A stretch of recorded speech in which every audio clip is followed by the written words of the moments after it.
Well, hello everybody. Pastor Randy here. Welcome to Making It Simple. Great to be with you today as we kick off a brand new teaching, the blindness of doubt. What does that mean? Well, we're going to look through the eyes of Thomas, who many, of course, as time has gone by, have deemed as doubting Thomas. But what I want us to understand is the reality of why he was there, how he got to that place, and how honestly it's not that different from some of the things that we struggle with. We take our teaching, if you will, from John chapter 20, for those that are following along with their Bibles. John chapter 20, 24 through 29, we'll be addressing that, referencing that along the way. So as we begin this teaching, we're just really going to dive right in. Many know the story. Jesus has been crucified, the resurrection has taken place, and Thomas makes a comment, and it's a very bold comment, if you will. He says in John chapter 20, it says this: If I do not see the mark of the nails in his hands, put my finger in the mark of the nails, I will never believe. That's pretty strong words. Very strong words, in fact.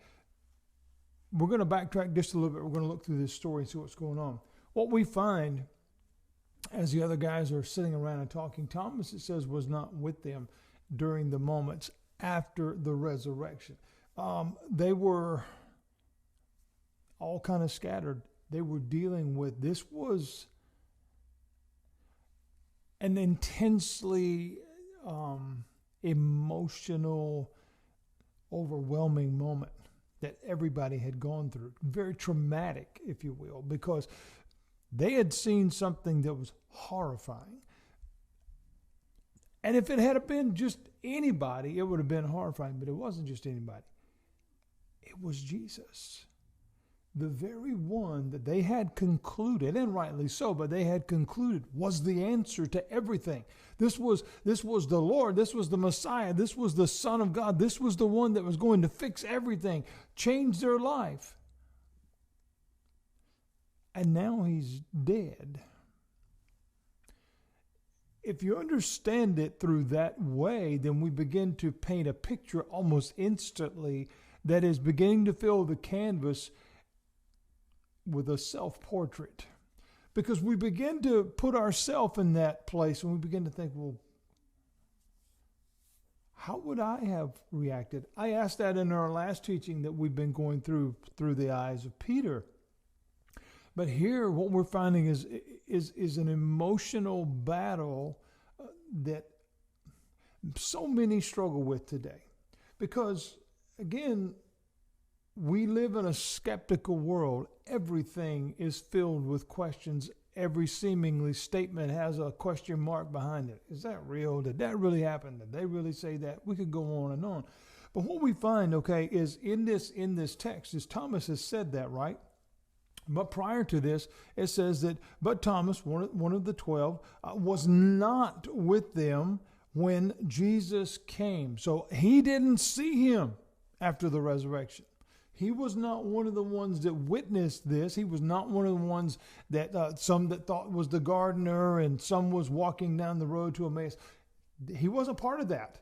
And so it tells us here that the other disciples were telling him. So they found him, they've seen him, they've reconnected, whatever. And they told him, we've seen the Lord. They were so excited. They were worked up, man. They were all excited about what had happened, because Jesus had returned, just as he said. And so that we'll talk more about that as we break into this lesson. But Thomas, they wanted him to know, because he had not experienced what they had. He had not seen what they had. But the response that he gave, it wasn't one of joy. The response that he gave wasn't one of, oh man, that's so great. And no, actually. The response that he gave was one of doubt. As we said earlier, he said, If I don't see it, I'm not believing it. If I don't see, in fact, if I don't put my finger, if I can't touch it, if it don't become tangible and real, I will never believe. What do we learn about Thomas in this moment? He's human.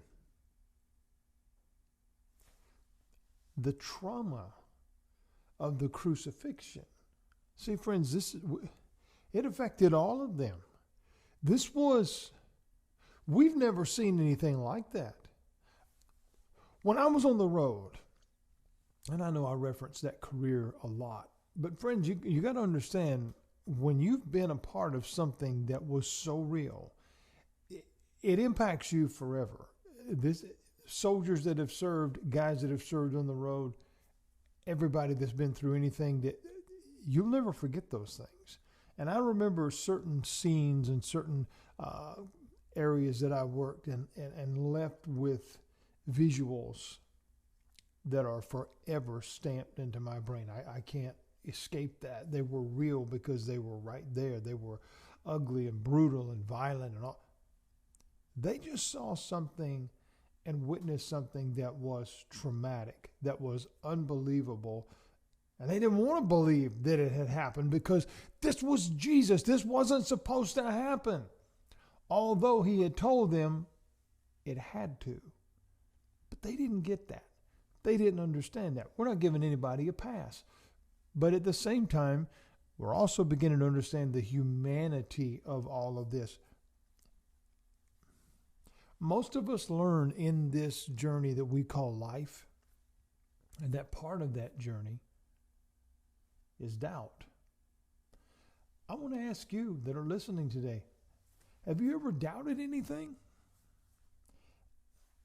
Even if you were absolutely sure, have you ever think, well, maybe. Did I turn the stove off? You got the keys in your hand. Did I leave them on the counter?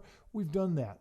You've studied, you've ready for the test, you see all the questions, and you know that the answer is, X, Y, Z, whatever. You know that the answer is that, but yet still you check that box or you fill that blank in, and sometimes you think, is that right? I want to make.